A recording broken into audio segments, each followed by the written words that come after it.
નમસ્કાર દર્શક મિત્રો, અબતક ચેનલના વિશેષ કાર્યક્રમમાં આપનું સ્વાગત છે। મિત્રો, અબતક ચેનલ પર આપણે અનેકવિધ વિષયો વિશે વાતો કરતા હોઈએ છીએ, જ્યારે દરેક વિષયના મૂળની પણ આપણે ચર્ચાઓ કરીએ છીએ। ત્યારે આજનો આપણો વિષય કંઈક ખાસ છે।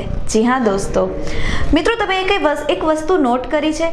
કોઈ પણ વ્યક્તિ બીજા વ્યક્તિને ત્યારે જ ગમે છે જ્યારે તે તેને મોહક સ્મિત આપે છે। જી હા દોસ્તો, મોહક સ્મિતની શોભા વધારતા દાંતની આજે આપણે ચર્ચા કરવાના છીએ। દાંતની જીવનમાં શું જરૂરિયાત છે, ઉપરાંત દાંતમાં કયા કયા રોગો થાય છે, દાંતની કઈ કઈ ટ્રીટમેન્ટ, અને ખાસ તો આ પ્રકારના રોગો કે ટ્રીટમેન્ટ ન કરાવવી પડે તે માટે દાંતનું કઈ રીતે રક્ષણ કરવું તે વિશે આજે આપણે વાત કરવાના છીએ। તો ચલો નિહાળીએ અમારો આ ખાસ અહેવાલ। હું ડૉક્ટર મેહુલ લાલસેતા, દાંતના સ્પેશિયલિસ્ટ। આજે આપને બધાને દાંતને લગતી સામાન્ય તકલીફ અને એની ટ્રીટમેન્ટ વિશે માહિતી આપીશ।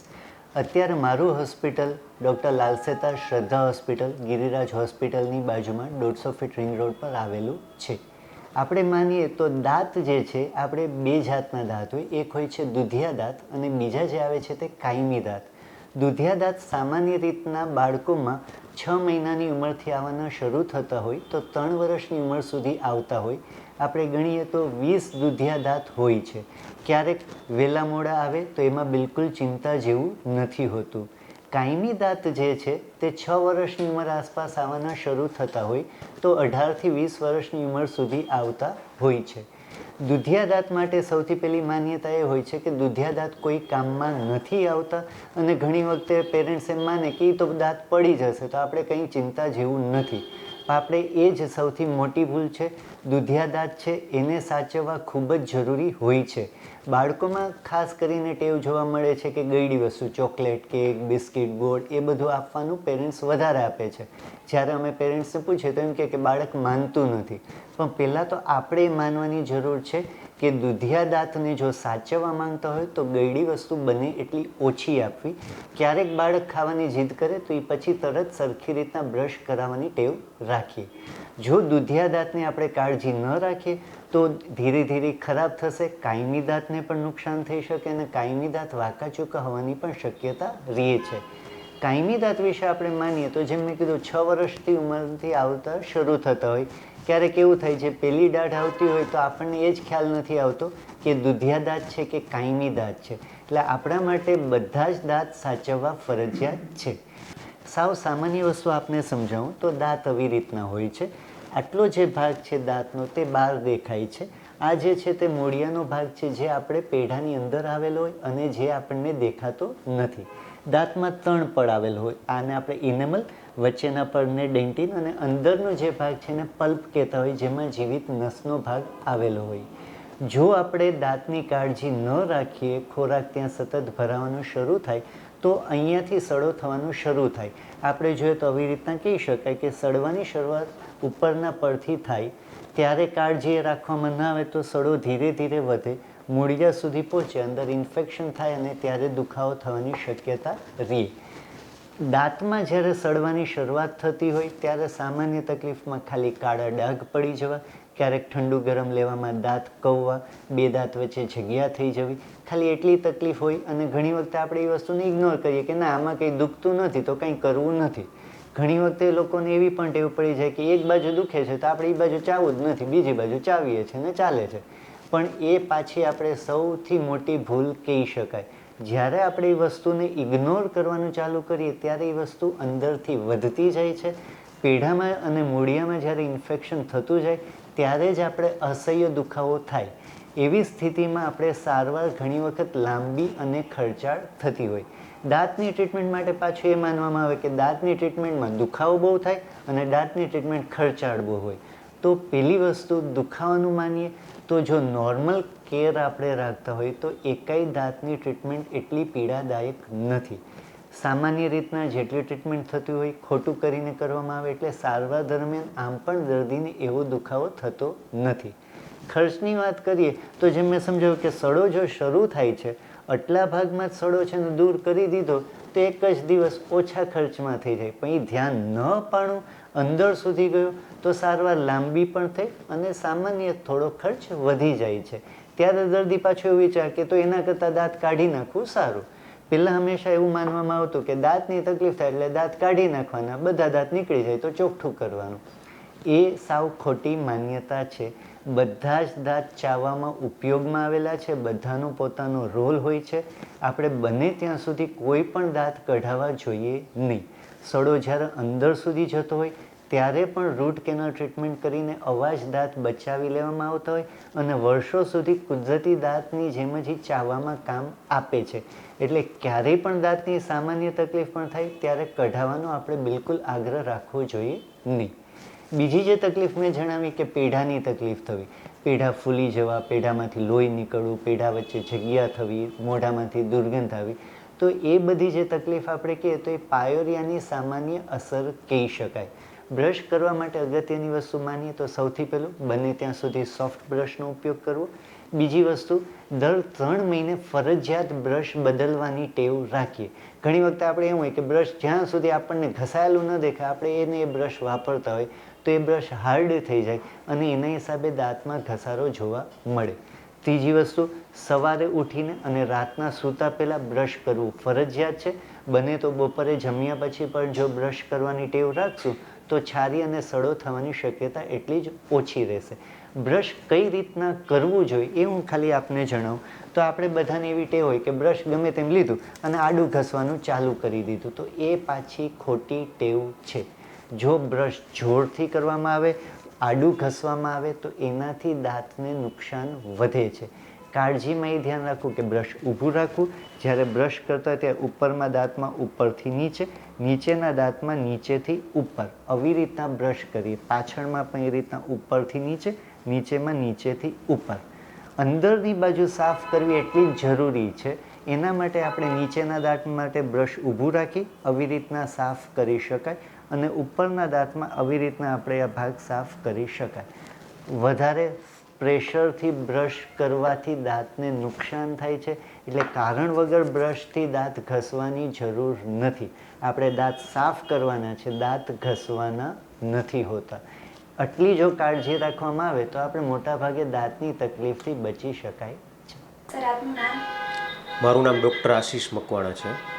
સર, ખાસ કરીને આપણે દાંતની જો વાત કરીએ તો માનવ જીવનમાં દાંતની શું જરૂરિયાત છે? મેડમ, જ્યારથી માણસ ઉઠે છે સવારથી મોર્નિંગમાં ઉઠે છે ત્યારથી રાત સુધી ડગલે ને પગલે દાંતની ખૂબ જ જરૂરિયાત છે. પહેલી વસ્તુ તો એ કે અત્યારે શોમેનશીપનો જમાનો છે, બરાબર મેડમ, દેખાવનો જમાનો છે. મનુષ્યનું મોહક સ્મિત દાંતના હિસાબે જ છે. જો માણસના દાંત એટ્રેક્ટિવ હશે તો માણસનું હાસ્ય પણ એટલું જ મધુર અને સુંદર હશે.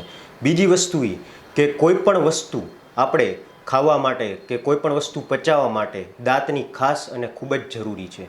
જો મનુષ્યના દાંત મીન્સ કે સ્વસ્થ હશે તો એની ડાયજેસ્ટિવ સિસ્ટમ કે પાચન ક્રિયા પણ ખૂબ જ સુંદર રહેશે. એવી જ રીતે સુંદરતા ખાવામાં વાચા, જો દાંત જ ન હોય તો જીભ મીન્સ કે બોલવાનું કામ કઈ રીતે કરે, માણસ તોતડાય છે. એવી રીતે વાચામાં પણ દાંતનો ખૂબ જ એટલે ખૂબ અનેરો ભાગ ભજવે છે. દાંત એ ટંગને સપોર્ટ આપે છે, જીભને સપોર્ટ આપે છે. સ્મિતમાં, આકર્ષક વ્યક્તિત્વમાં તેમજ વાચામાં દાંતનું ખૂબ જ અને ખૂબ જ અનેરો ફાયદો છે અને ખૂબ જ લાભકારી છે. માટે મનુષ્યના જીવનમાં એક કહેવત છે ને ગુજરાતીમાં, નાનું પણ નાગનું બચ્ચું, એવી રીતે દાંત ખૂબ જ જરૂરી છે. આ ઉપરાંત જ્યારે દાંતના ક્લિનિંગની વાત આવે ત્યારે પહેલાના સમયમાં કોલસાની ભૂકી અને મીઠું એના મિશ્રણથી દાંત સાફ થતા હતા. ત્યારબાદ દંતમંજન અને ત્યારબાદ દાંતણ, એવી રીતે અલગ અલગ રીતે લોકો દાંત સાફ કરતા હતા. હાલ ટૂથપેસ્ટનો યુગ આવ્યો છે, તો તમારા મતે કયું બેસ્ટ છે? મેડમ, જનરલી એક ઇન્ડિયન ડેન્ટલ એસોસિએશનનો એવો સર્વે છે. આ ઉપરાંત તદુપરાંત મીન્સ કે લીડિંગ ડેન્ટિસ્ટનો પણ એવો એક સર્વે છે કે કોઈ પણ પ્રકારના દંતમંજન કે બારીક પાવડર યુઝ કરવાથી લાંબા ટાઈમે દાંતમાં ખાંચા પડી જાય છે. માટે બેસ્ટ વસ્તુ સ્મૂથ યુઝ કરવા માટે ટૂથપેસ્ટ ખૂબ જ જરૂરી છે. બ્રશ કરવાનું પણ બ્રશ માત્ર 1.5 મિનિટ જ કરવાનું હોય છે. 1.5 મિનિટ માત્ર સવારે અને 1.5 મિનિટ રાત્રે સૂતા પહેલાં. 2 વાર 1.5 મિનિટથી વધુ બ્રશિંગ નથી કરવાનું હોતું. કારણ કે ટૂથપેસ્ટમાં પણ અત્યારના આયુર્વેદિક ટૂથપેસ્ટ છે, હર્બલ ટૂથપેસ્ટ છે, જેમ કે હિમાલયાસ છે, પતંજલિ છે, એમાં કરંજ હોય છે, બાવળ હોય છે. આ રીતે ટોટલી આયુર્વેદિક ઔષધિઓનું મિશ્રણ કરેલું હોય છે. એટલે અત્યારના બધા ડેન્ટિસ્ટ મેઇનલી દંતમંજન કરતાં ટૂથપેસ્ટ વધુ પ્રિફર કરે છે.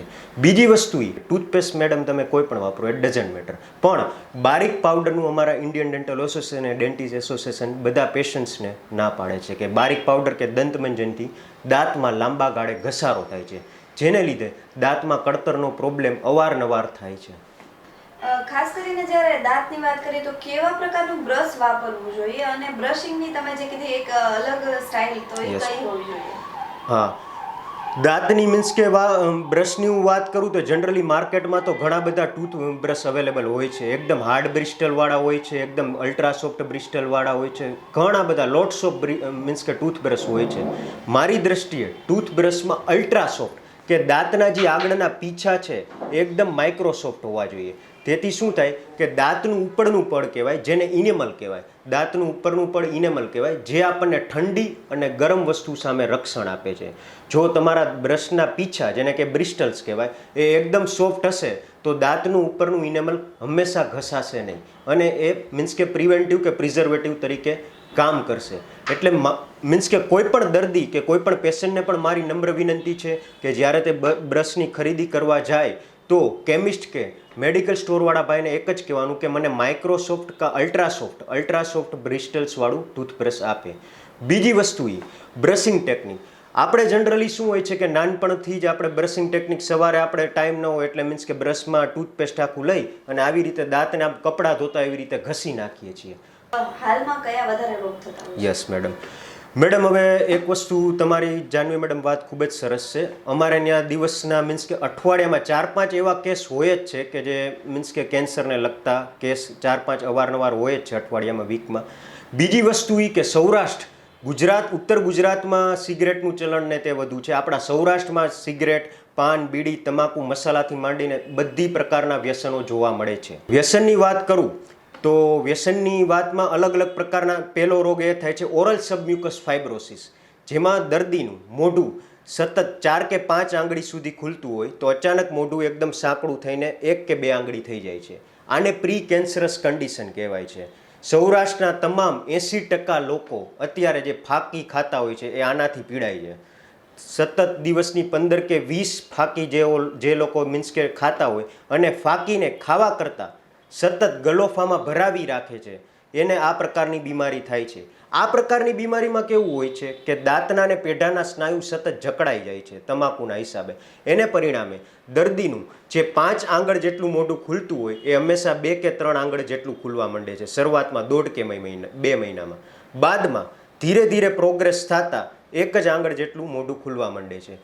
પરિણામે આ વસ્તુ ધીરે ધીરે કેન્સરનું સ્વરૂપ લઈ લઈએ છે. આ એક કન્ડિશન છે જેને ઓરલ સબમ્યુકસ ફાઇબ્રોસિસ કહેવાય છે. બીજી વસ્તુ એ છે કે વ્યસનના હિસાબે લ્યુકોપ્લાકિયા નામની બીમારી થાય છે.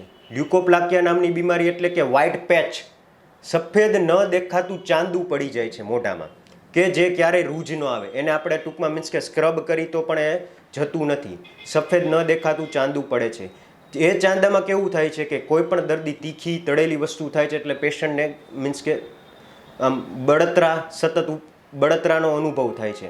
આને લ્યુકોપ્લાકિયા કહેવાય છે. જો દર્દી લ્યુકોપ્લાકિયાની વ્યવસ્થિત ટાઈમસર સારવાર ન કરાવે તો એ વ્હાઇટ પેચમાંથી ગંભીર આગળ જતા સ્ક્વેમસ સેલ કાર્સિનોમા નામનું કેન્સર થવાની પૂરી શક્યતા રહે છે. બીજું, ઘણા ખરા લોકો ટંગ ક્લીન ન કરતા હોઈએ છે, આમ ઉલ ઉતારતા ન હોય છે. આ ઉપરાંત કોઈ દર્દી દાંત કઢાવવા માટે આવે છે અને જો દાંતનો થોડો એવો ભાગ પણ રહી જાય તો એની કેવી અસરો થઈ શકે છે? મેડમ, હકીકતે આવા પ્રશ્નો અને આવા કેસ અમારી પાસે ખૂબ જ લોટ્સ ઓફ આવતા હોય છે કે દિવસમાં અમે જ્યારે સવારે 9 વાગ્યાથી પ્રેક્ટિસની શરૂઆત કરીએ ત્યાં અને સાંજે અમે 8 વાગે વાઇન્ડ અપ કરીએ ત્યાં સુધીમાં દિવસના 2 કે 3 દર્દીઓ આવા આવતા જ હોય છે. હવે દાંત શું છે, આપણે દાંતના 2 ભાગ હોય છે. આ ફર્સ્ટ ભાગને આપણે ક્રાઉન કહીએ છીએ, સેકન્ડ ભાગને રૂટ કહીએ છીએ. હવે પ્રશ્ન એવો થાય છે કે જ્યારે ડૉક્ટર દર્દીનો દાંત કાઢે છે તો ઘણી ખરી વાર આવી રીતે આખો દાંત નીકળી જાય છે. ઘણા ખરા કેસમાં કેવું બને છે કે આ જે રૂટ્સ હોય છે, મૂળિયાનો ભાગ, એ અંદર ચોંટી જાય છે કે અંદર, જેને કહેવાય કે મૂળિયું બટકી જાય છે. પરિણામે દર્દીઓને ત્યારે તો કશું થતું નથી, કારણ કે ત્યારે આપણે ઇન્જેક્શન ટોટલી મારેલું હોય છે, લોકલ એનેસ્થેસિયા આપેલું હોય છે.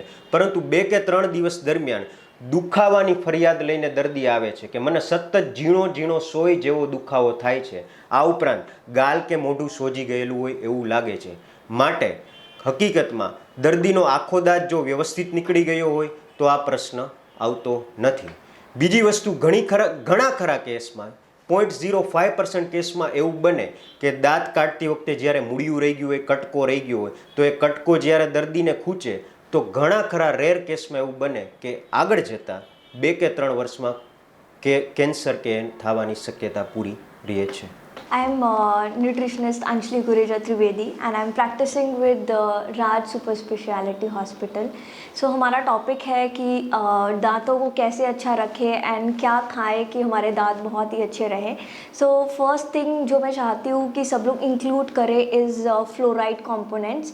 सो चाहे वो फ्लोरिनेटेड वाटर हो या कुछ एनिमल प्रोडक्ट्स हो लाइक एग्स, अगर आप वो खाएंगे तो it has good amount of fluorine and many vegetables and fruits. Specially अभी विंटर सीजन है सो बहुत सारे फ्रूट्स एंड वेजिटेबल्स अवेलेबल हैं which are very juicy and they have good amount of fibre content. So have good amount of vegetables and fruits. Also do not forget कि हम अच्छे nuts include करें like dry fruits and peanuts. वो हमारे teeth के लिए बहुत ही ज़्यादा अच्छे हैं. And yes of course as we know that phosphorus जो हमारे बोन को भी स्ट्रॉन्ग रखता है एंड दांतों को भी. So you know like other than animal products again a good amount of seasonal vegetables and fruits वो भी खाइए ताकि आपका फॉस्फोरस कंटेंट भी अच्छा रहे. नेक्स्ट डेयरी प्रोडक्ट जो हमारे बचपन से सालों से सब बोलते आ रहे हैं कि यू नो डेयरी प्रोडक्ट पीजिए लाइक आर मिल्क एंड खाइए कुछ चीज़ and butter something. So dairy product has good amount of calcium जो हमारे बोन्स एंड टीथ को बहुत ही अच्छा लगता है.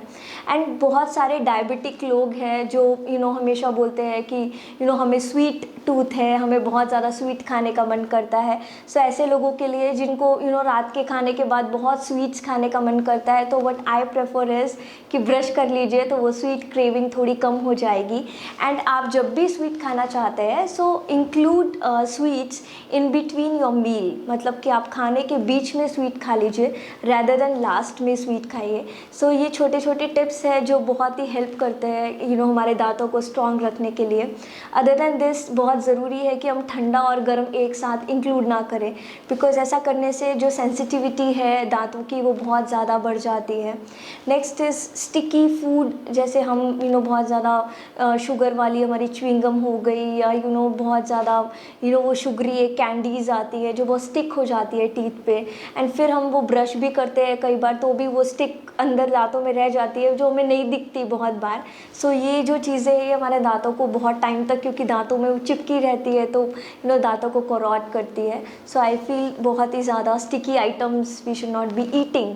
एंड नेक्स्ट मुझे एक लगता है स्टार्ची फूड लाइक पोटैटोज़ और समथिंग जो हम दोपहर को बहुत ज़्यादा खाते हैं. सो वो भी एक हमारे दांतों में रह जाता है कहीं ना कहीं. So avoid those starchy food also and have lot of water because water is like a detergent to everything even to our teeth. So all the very best. દાંત ઓવરઓલ કોઈ પણ system, cardiac system, kidney system, બધી system માટે દાંતની health 100% healthy હોવી બહુ જરૂરી છે. આ ઉપરાંત જ્યારે દાંત જ માનવનો આધાર છે ત્યારે દાંતનું ક્લિનિંગ કઈ રીતે થવું જોઈએ? દાંતનું ક્લિનિંગ જનરલી અમે રિકમેન્ડ કરીએ છીએ. બ્રશિંગ સાથે સાથે દાંતને સાફ કરાવવા જરૂરી છે. એવરી 6 to 8 મંથસે દાંત સાફ કરવાની પ્રોસિજર જેને અમારી ભાષામાં સ્કેલિંગ કહીએ છીએ બધા ઇન્ડિવિજ્યુઅલે એવરી 6 to 8 મંથસે એક ડેન્ટિસ્ટ પાસે જઈ અને સ્કેલિંગ કરાવવું જ જોઈએ. આ ઉપરાંત દાંતમાં ઉદ્ભવતા રોગો કયા કયા હોઈ શકે અને એના કારણો શું રોગ ઉદ્ભવવાના? સૌથી મેં તમને બેઝિક કારણ કીધું કે દાંતની ખરાબ સફાઈ. જે લોકો દાંતની સફાઈ નથી કરી શકતા તે સૌથી બેઝિક કારણ છે. તેને કારણે દાંતમાં કેલ્ક્યુલસ થાય છે જેને અમે ક્ષારી કહીએ છીએ. જે ક્ષારી દાંતમાં કેલ્ક્યુલસ થાય એ એક સૌથી સામાન્ય ને રોજિંદા જીવનમાં જોવા મળતું કારણ છે. એ ક્ષારી પેઢાનો ખરાબ કરી દે છે અને પેઢા અને દાંત વચ્ચે જે બંધારણ હોય છે તેને છોડી દે છે. એને કારણે દાંત હલવા માંડે છે. એ વન ઓફ ધ રીઝન છે. બીજા રોગો કેરીસ છે કે કેરીસ શું છે છે કે જે કાર્બોહાઈડ્રેટ કે સ્ટીકી ફૂડ છે તેમાં એવા બેક્ટેરિયા જે દાંતને ખરાબ કરી દે છે, કે સાદી ભાષામાં આપણે સડો લાગી ગયો તેમ કહે છે. એ વન ઓફ ધ રોગ છે દાંતના કારણનો. બીજા રોગોમાં આવે છે કે દાંતનો તૂટી જાય છે, કે પાન માવા એવા ખાવાથી દાંત તૂટી જાય છે, જેને અમે ફ્રેક્ચર ટૂથ કહે છે. તૂટી ગયો તો તેમાં કેરીઝ થવાની સંભાવના વધી જાય છે. તે વન ઓફ ધ એવા બધા રોગો છે દાંતને નુકસાન કરે તે. આગળના દાંતની વાત કરીએ તો આગળના 6 દાંત હોય છે.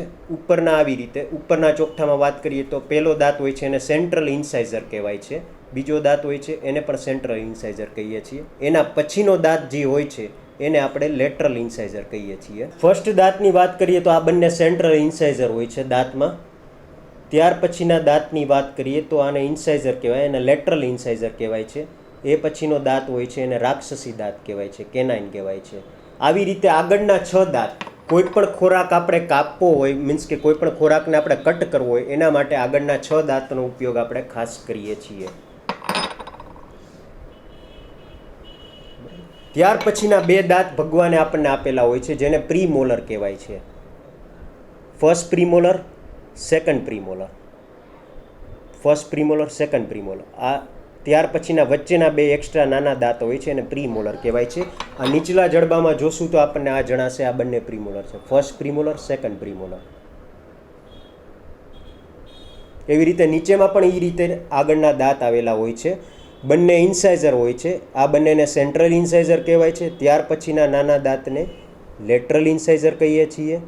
ત્યાર પછીના રાક્ષસી દાંતને આપણે કેનાઇન કહીએ છીએ. માણસમાં પુખ્ત વયની વ્યક્તિમાં 4 રાક્ષસી દાંત હોય છે. 2 ઉપર હોય છે અને 2 નીચે હોય છે.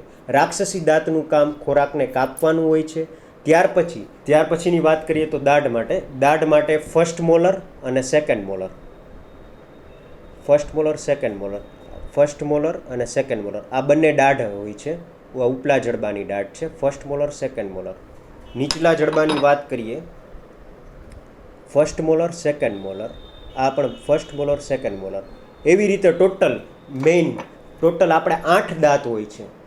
એક સાઈડની 2 દાંત ચાવવાની હોય છે, એક ડાબી બાજુ એક જમણી બાજુ. એવી રીતે ટોટલ નીચલા જડબામાં 4 દાંત હોય છે, ઉપલા જડબામાં 4 દાંત હોય છે. આવી રીતે ટોટલ 8 દાંત મેઇન ચાવવાની હોય છે. દેખાવના આગળના 6 દાંત હોય છે. આ દાંત આગળના નીચેના હોય છે. 6 દાંત એ પણ દેખાવના હોય છે, સુંદરતાના હોય છે અને બોલવાના પણ હોય છે. એવી જ રીતે ઉપરના આગળના 6 દાંત જોઈએ તો આ પણ દેખાવના દાંત હોય છે અને આનાથી ખોરાક આપણે કાપી શકીએ છીએ આગળના દાંતથી, જ્યારે પાછળના દાંતથી આપણે કાપેલો ખોરાક સરળતાથી ચાવી શકીએ છીએ. આ ઉપરાંત દરેક વ્યક્તિમાં 18 થી 25 વર્ષની ઉંમરમાં મનુષ્યએ ભગવાને આપણને દરેક એક એક્સ્ટ્રા દાંત આપેલી હોય છે, જેને આપણે ડાપણ દાઢ કહીએ છીએ. ડાપણ દાઢ આવવાની શરૂઆત 18 વર્ષ પછી શરૂ થાય છે. 18 થી 25 વર્ષના સમયગાળામાં ડાપણ દાઢ આવે છે. દરેક બાજુ એક દાઢ, એવી રીતે ટોટલ 4 ડાપણ દાઢ આવે છે. ડાપણ દાઢ ઘણીવાર આવતી વખતે દુખાવો થાય છે, ઘણીવાર સરળતાથી પણ આવી જાય છે, ઘણીવાર ત્રાસી, આડાવડી, વાંકાચૂકી પણ ડાપણ દાઢ આવે છે. જો દરેક વ્યક્તિને જો ડાપણ દાઢ દુખતી હોય, દવા લેવાથી પણ જો એનો ઉપચાર ન થતો હોય તો પણ ઘણીવાર આપણે ડાપણ દાઢનું ઓપરેશન કરી અને ડાપણ દાઢને આપણે કાઢવી પડે છે. આ રીતે ટોટલ 32 દાંત થાય છે. 14 દાંત ઉપર, 14 દાંત નીચે, 28 દાંત પ્લસ 4 ડાપણ દાઢ બંને બાજુ, એટલે ટોટલ 32 દાંત થાય છે. જેમાંથી 6 આગળના દાંત, 6 નીચેના દાંત. એવી રીતે 12 દાંત હાસ્ય માટે, આકર્ષક વ્યક્તિત્વ માટે, વાચા માટે તેમજ આપણે લીધેલો ખોરાક કટ કરવા કે કાપવા માટે ઉપયોગ થાય છે. જ્યારે ચાવવા માટે આપણે પાછળની દાઢનો ઉપયોગ થાય છે. એટલે ટોટલ 8 દાંત આપણે ચાવવા માટે આપણે ઉપયોગ કરીએ છીએ અને બાકીની વધારાની દાંત છે જે ડાપણ દાઢ છે. આપણી સવાર જ્યારથી થાય છે ત્યારથી આપણે સવારે મીન્સ કે સ્ટાર્ટિંગમાં જ સવારે આપણું પહેલું કામ શું કરીએ છીએ તમને બધાને ખ્યાલ જ છે કે બ્રશ કરવાનું કરીએ છીએ. હવે બ્રશ કરવા માટે આપણે જે ટૂથપેસ્ટનો ઉપયોગ કરીએ છીએ, તમને બધાને ખ્યાલ છે કે આ ટૂથપેસ્ટ માર્કેટમાં કેટલી જાતના અવેલેબલ છે, કયા પ્રકારના ટૂથપેસ્ટ અવેલેબલ છે. એઝ અ ગ્રાહક કે એઝ અ કસ્ટમર તરીકે જ્યારે આપણે માર્કેટમાં ખરીદી કરવા જઈએ છીએ ત્યારે તમને બધાને ખ્યાલ છે કે આપણે ટૂથપેસ્ટની પસંદગી કઈ રીતે કરશું, કેવા પ્રકારનું ટૂથપેસ્ટ વાપરશું, કયા પ્રકારના ટૂથપેસ્ટથી શું ફાયદો થાય છે, કયા પ્રકારના ટૂથપેસ્ટથી શું ગેરફાયદો થાય છે. જો નથી ખબર તો આજે હું તમને એના વિશે થોડીક વિસ્તૃત માહિતી આપીશ. માર્કેટમાં અલગ અલગ જાતના ટૂથપેસ્ટ મળે છે મિત્રો. જેવી રીતે કોઈ પણ પ્રોડક્ટ માટે આપણે મીન્સ કે એક્સપાયરી ડેટ કે કોઈ પણ પ્રોડક્ટ માટે આપણે બારકોડ કે સ્કેનિંગ કરતા હોઈએ છીએ, ત્યારે ટૂથપેસ્ટમાં પણ એક જાતનો કલર કોડ આવેલો હોય છે. ટૂથપેસ્ટના મીન્સ કે ટૂથપેસ્ટના એન્ડ ભાગમાં એક કલર કોડ આવેલો હોય છે. એવી રીતે માર્કેટમાં અલગ અલગ ટૂથપેસ્ટમાં 4 કલર કોડ આવેલા હોય છે. સૌપ્રથમ જો પહેલો કોડની વાત કરીએ તો જે ગ્રીન કલર કોડ આવેલો હોય છે ટૂથપેસ્ટમાં. સેકન્ડ કોડની વાત કરીએ તો મીન્સ કે ટૂથપેસ્ટમાં આવી રીતે બ્લેક કલર કોડ આવેલો હોય છે. થર્ડ કોડની વાત કરીએ તો ટૂથપેસ્ટમાં આવી રીતે બ્લુ કલર કોડ આવેલો હોય છે. અને લાસ્ટ કોડની વાત કરીએ તો ટૂથપેસ્ટમાં આવી રીતે રેડ કલર કોડ આવેલો હોય છે. હવે આ દરેક કલર કોડનું એનું અલગ અલગ વિશેષ મહત્ત્વ હોય છે. જેવી રીતે બ્લુ મીન્સ કે આપણે બ્લુ કલર કોડની વાત કરીએ તો બ્લુ કલર કોડવાળા ટૂથપેસ્ટમાં નેચરલ ઇન્ગ્રીડિયન્ટ પ્લસ મેડિસિનનો સમાવેશ થાય છે. એવી રીતે વાત કરીએ કે ગ્રીન કલર કોડવાળા ટૂથપેસ્ટમાં નેચરલ ઇન્ગ્રીડિયન્ટનો સમાવેશ થાય છે. જેવી રીતે આપણે મીન્સ કે બ્લેક કલર કોડવાળો ટૂથપેસ્ટનું યુઝ કરીએ, માર્કેટમાં આવા બ્લેક કલર કોડવાળા ટૂથપેસ્ટ ઘણા અવેલેબલ હોય છે. બ્લેક કલર કોડવાળા ટૂથપેસ્ટમાં ટોટલી બધા પ્રકારના કેમિકલ્સનો યુઝ થાય છે. એમાં કોઈ પણ પ્રકારના નેચરલ ઇન્ગ્રીડિયન્ટ્સનો યુઝ થતો નથી. એવી રીતે રેડ કલર કોડવાળા ટૂથપેસ્ટની વાત કરીએ તો તેમાં નેચરલ ઇન્ગ્રીડિયન્ટ યુઝ થાય છે, ઉપરાંત પ્લસ થોડાક એમાં કેમિકલ્સ પણ યુઝ થાય છે. ડે બાય ડે આપણે ટૂથપેસ્ટ તો યુઝ કરીએ જ છીએ. હવે હું તમને મિત્રો એટલું વિસ્તૃત જાણકારી આપીશ કે કયા કલર કોડવાળું ટૂથપેસ્ટ આપણને કેટલું ઉપયોગી છે. તમે બધાને એટલી તો ખ્યાલ જ હશે કે જે કોઈ પણ વસ્તુમાં કેમિકલ્સ હોય એ વસ્તુ આપણને નુકસાન કરે છે.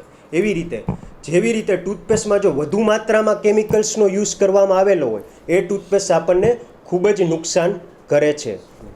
રેડ કલર કોડવાળા ટૂથપેસ્ટની વાત કરીએ તો રેડ કલર કોડમાં આપણને મીન્સ કે નેચરલ ઇન્ગ્રીડિયન્ટ્સ આવેલા હોય છે પ્લસ કેમિકલ્સ પણ આવેલા હોય છે.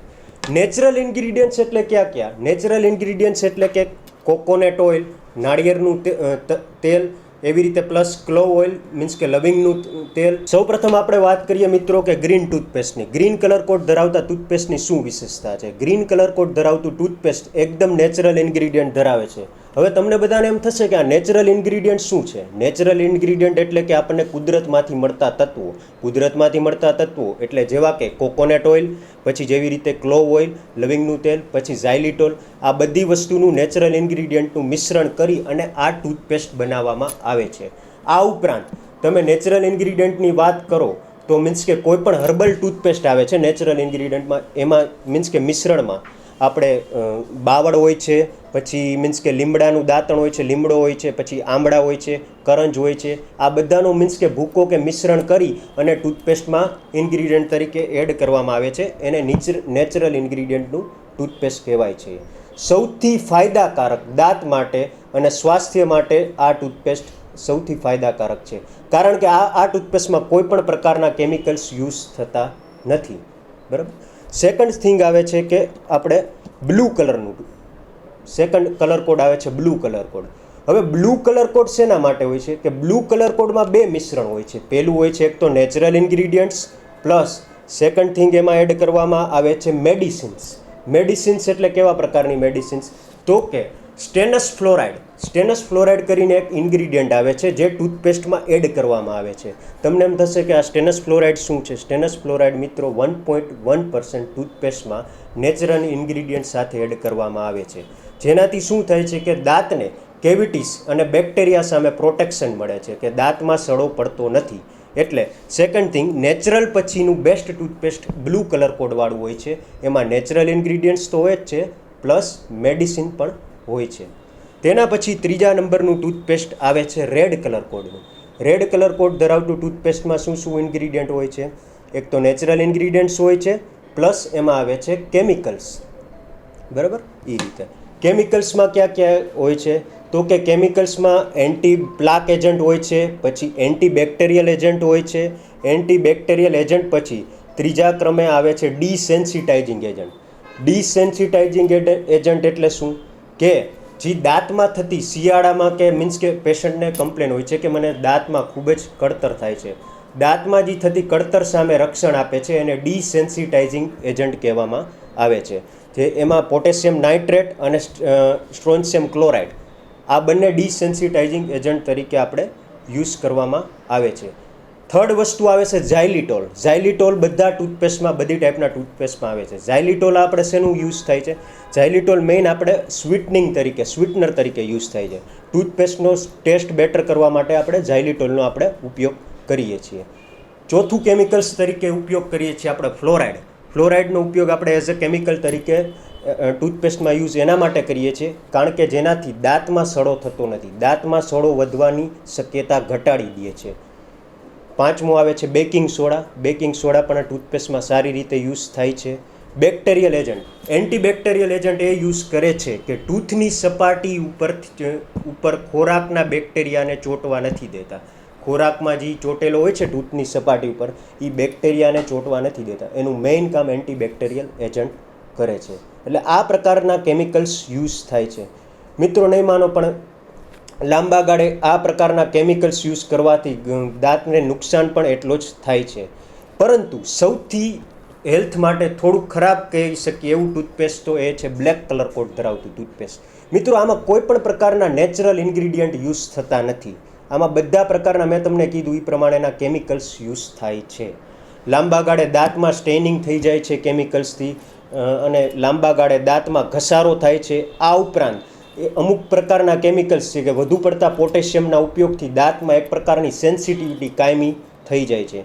માટે તમને બધાને એક ખાસ અગત્યની સૂચના એ કે તમે આજ પછી ક્યારે પણ માર્કેટમાં કે બજારમાં ટૂથપેસ્ટની ખરીદી કરવા જાઓ તો ખાસ ગ્રીન કલર કોડ ધરાવતું ટૂથપેસ્ટની પસંદગી પહેલાં કરજો.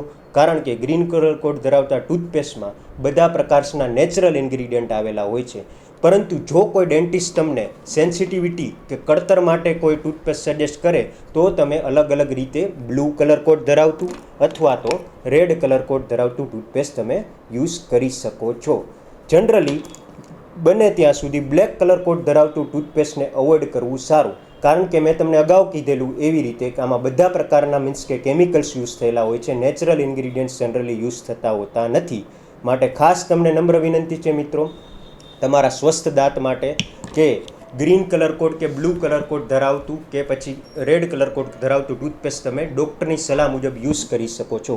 બને ત્યાં સુધી બ્લેક કલર કોડ ધરાવતું ટૂથપેસ્ટ અવોઇડ કરવું. તમારા દાંત આજથી જ સ્વસ્થ કરવાનું ચાલુ કરી દેશો. તમે સ્વસ્થ રહેશો તો આપણો સમાજ સ્વસ્થ રહેશે, સમાજ સ્વસ્થ રહેશે તો આપણો દેશ સ્વસ્થ રહેશે. સ્વસ્થ રહો, મસ્ત રહો. મારું નામ doctor Krupa Thakkar, doctor Thakkar ENT dental hospital, Vidyanagar road પર અમારી હોસ્પિટલ છે. બહારથી hardest structure of the body છે, પણ એની અંદર બી એટલો જ બ્લડ સપ્લાય, નર્વસ સપ્લાય હોય છે જેથી પેશન્ટને સેન્સિટિવિટી થાય છે, દુખાવો થાય છે, કવારો થાય છે. આ બધી નોર્મલ પ્રોબ્લેમ્સ છે દાંતની. ખૂબ જ નાનપણથી ચોકલેટ, જંક ફૂડ ખાતા દૂધિયા દાંત આઈડિયલી એની એજ આવે ને ત્યારે જ પડવા જોઈએ. કે આજે 7 વર્ષે આ દાંત પડવો જોઈએ, 8 વર્ષે પડવો જોઈએ, 8 વર્ષે આ નવો દાંત નીચેનો આવે. એનું એક સાયકલ છે. અત્યારની જનરેશનની ફૂડ હેબિટ્સના કારણે એ સાયકલ વિખાયું છે. અને એ સાયકલ વિખાયું છે ને એટલા માટે જ અત્યારના વાંકા ચૂકા દાંતના કેસીસ વધતા ગયા છે. શું કામ વધતા ગયા? યંગ એજમાં દાંતના સડા થાય, દુખાવો થાય, ડેન્ટિસ્ટ પાસે લઈ જાય, દાંત એટલો બધો સડી ગયો હોય કે દૂધિયા દાંત એના એક્સફોલિએશનની એજ પહેલાં જ કાઢી નાખવો પડે. એટલે એની જગ્યાએ જે કાયમી દાંત આવવાનો હતો એ એની જગ્યા રોકવા માટે દૂધિયા દાંત હતો. હવે કન્ડિશન એવી હતી કે દૂધિયા દાંત વહેલો કાઢી નાખવો પડ્યો એટલે ધીમે ધીમે જે જગ્યા હતી એ બંધ થવા માંડી. એની જગ્યાએ જે નવો જે પરમેનન્ટ દાંત આવવાનો હતો એની જગ્યા જતી રહી. એટલે એ ગમે ત્યાં પોતાની જગ્યા ગોતી અને ગમે ત્યાં આવશે. બરાબર છે? આ મેઇન રીઝન છે અત્યારના વાંકા ચૂકા દાંતના કેસીસ વધવાનો. અત્યારની કન્ડિશન એવી છે કે એજ વધતી જાય છે પણ જડબાનો વિકાસ નથી થતો. એટલે જે જડબું મોટું થાય તો એ દાંતને એની જગ્યા મળે ને.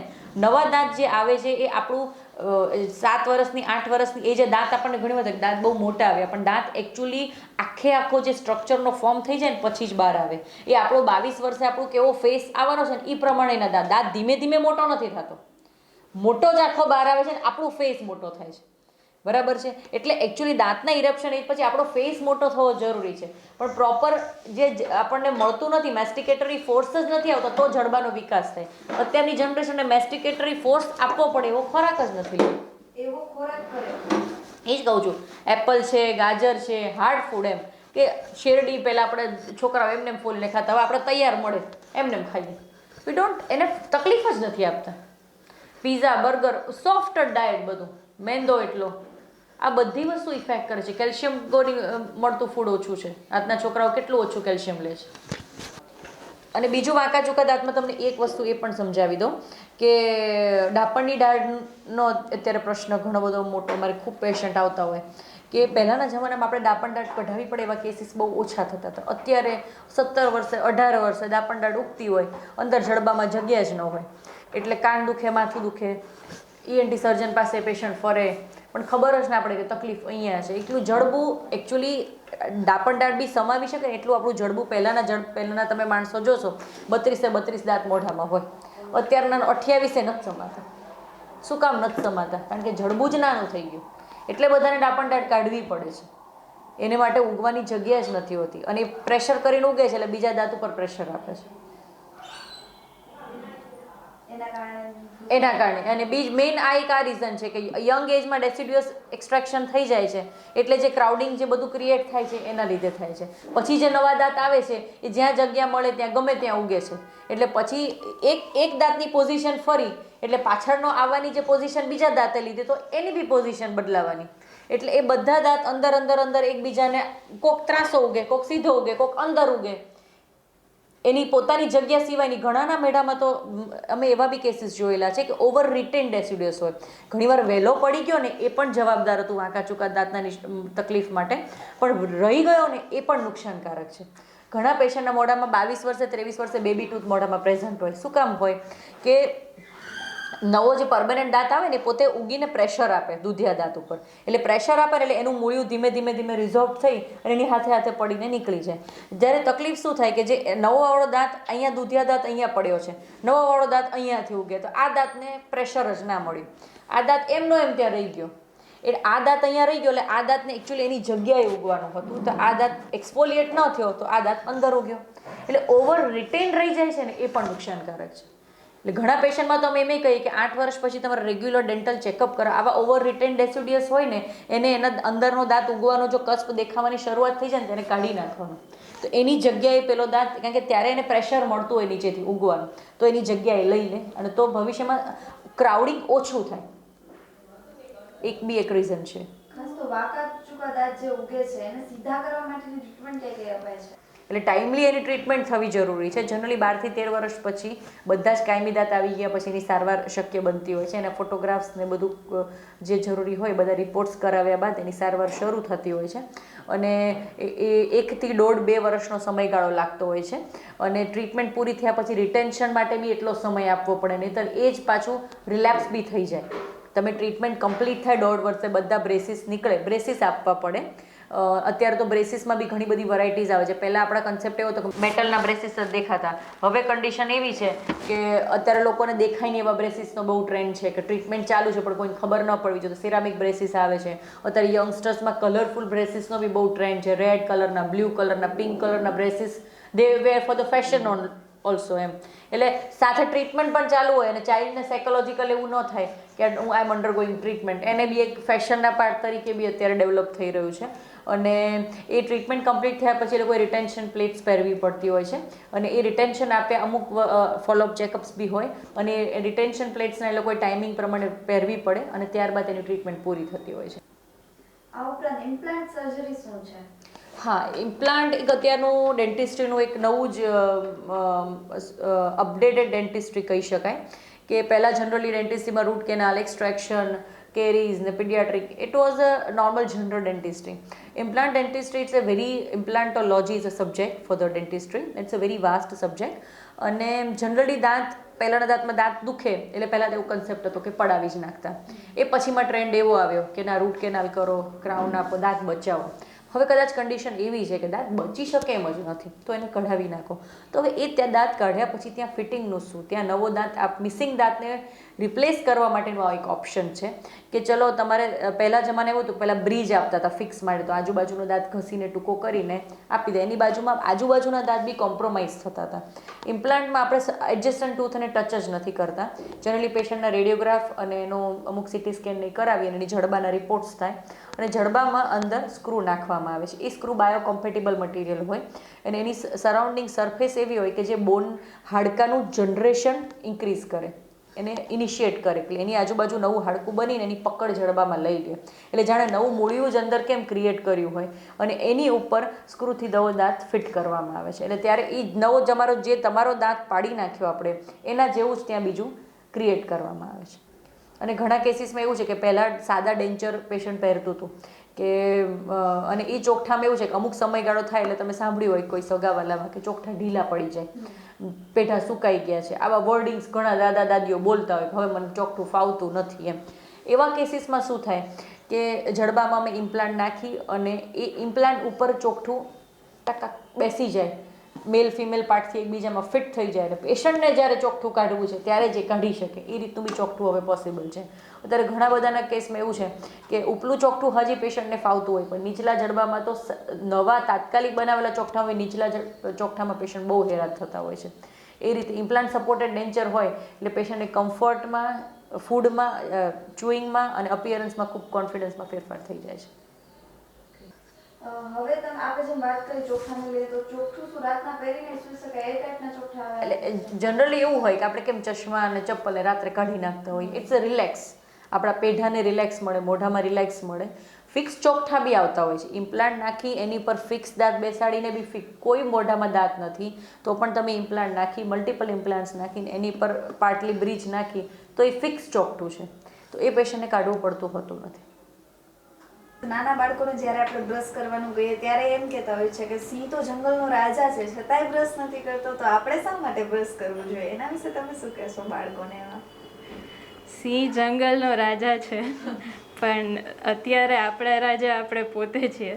આપણે મેન્ટેન નહીં કરીએ તો પછી આપણા દાંતને સફર થવું પડશે. સો દાંતનું જે હેલ્થ છે એ આપણે બ્રશિંગ ટેકનિક ઉપર બી ઘણું ડિપેન્ડન્ટ હોય છે. તો તમે બ્રશિંગ વ્યવસ્થિત કરશો તો તમારા 90% પ્રોબ્લેમ સોલ્વ થઈ જશે. દિવસમાં ખાસ કરીને કેટલી વાર બ્રશિંગ થવું જોઈએ? નોર્મલી રિકમેન્ડેડ છે ટ્વાઇસ અ ડે, સવારે ઉઠીને અને રાતે સૂતા પહેલાં 2 વાર બ્રશ કરું તો એ ઇનફ છે. બધા કહેતા હોય કે 3-4 વાર બ્રશ કરીએ છીએ તો બી ક્લીન નથી થતા, પણ એકચ્યુઅલી એ જે છે એમની બ્રશિંગ ટેકનિક બરાબર નથી હોતી, કે બરાબર ક્લીન નથી થતી સરફેસ ને રફનેસ થોડી રહી જતી હોય, એના લીધે વધારે એક્યુમ્યુલેટ થાય બધું પ્લાક. પછી પ્લાક હોય તે લાંબા ટાઈમ પર એ હાર્ડ થઈ જાય અને એ કેલ્ક્યુલસ ફોર્મ કરે, પછી તમારું બ્રશિંગથી પ્લાક ના નીકળે. આ ઉપરાંત ઘણીવાર દાંત પીળા પડવાના પ્રશ્નો લોકોમાં ઉદ્ભવતા હોય છે, તો એનું કારણ શું હોઈ શકે? પીળું પડવાનું કારણ એ જ હોઈ શકે કે એનું બ્રશિંગ જનરલી ના થતું હોય તો છારી જામી જાય. છારીને કહેવાય કેલ્ક્યુલસ. કેલ્ક્યુલસ એ જે પ્લાકથી જ થતું હોય. પહેલાં સોફ્ટ વ્હાઇટિશ લેયર હોય, એ એકદમ સ્ટીકી હોય ને તમે એને ઇઝીલી રિમૂવ કરી શકો છો, પણ જ્યારે લાંબો ટાઈમ થાય તો એમાં સલાઈવા આવે એટલે કે થૂંક આવે દાંતનું, ને પછી એમાં ધીમે ધીમે એના મિનરલ્સ ડિપોઝિટ થાય અને એ હાર્ડ બની જાય. હાર્ડ બની જાય ને સ્ટોની બની જાય એટલે યલોઇશ ટુ બ્લેકિશ કલર એનો થઈ જાય. પછી એ બ્રશથી ના નીકળે. બીજા રીઝન્સ હોઈ શકે કે સ્ટેન્સ, કે પછી તમારા ખાવા પીવાની આદત ઉપર બી ડિપેન્ડન્ટ હોય. આ ઉપરાંત દાંતને જો મજબૂત બનાવવો હોય તો કેવા પ્રકારનો ખોરાક લેવો જોઈએ? દાંતને મજબૂત બનાવવા હોય તો ફાઇબ્રસ ફૂડ્સ લેવાના, જે દાંતમાં સૌથી વધારે ફૂડમાં સૌથી વધારે ફાઇબર્સ હોય, લીફી વેજીટેબલ્સ હોય, કે પછી આ પલ્સીસ આપણે લઈ શકીએ, બધામાં પ્રોટીન અને ફાઇબર્સ ભરપૂર પ્રમાણમાં હોય છે. એ ઉપરાંત આપણે વિટામિન્સવાળું બી કન્ઝ્યુમ કરવું જોઈએ, કે એ તમારી પેઢાની હેલ્થને બી મેન્ટેન કરે. તો અને પછી પ્રોસેસ ફૂડ્સ અને ફાસ્ટ ફૂડ આવે છે, તો એમાં બધા વધારે ફાઇબર્સ હોય છે, એનું કન્ટેન્ટ હોતું જ નથી, તો એના લીધે બહુ સ્ટીકી હોય છે ને દાંતમાં ચોંટી જાય છે, ને પછી ક્લીન ના થાય એટલે એ અલ્ટિમેટલી દાંતમાં ડીકે કરે છે. આ ઉપરાંત જે લોકોને પાન માવાના વ્યસન છે તે અમુક લોકો એવું કહેતા હોય છે કે ચૂનો છે એ દાંતને મજબૂત બનાવે છે, શું એ હકીકત છે?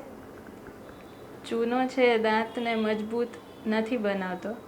એમાં કેલ્શિયમ હોય છે, બધા એ વિચારીને ખાતા હોય છે, પણ એનાથી તમારા જે પેઢા હોય છે એના ઉપર વધારે સ્ટ્રેસ આવે છે. જે ચૂનો અલ્ટિમેટલી આપણે તો ફાકીમાં બધે મિક્સ કરીને એ લોકો સોપારી સાથે ખાતા હોય, તો એ કંઈ હેલ્પ ના કરે.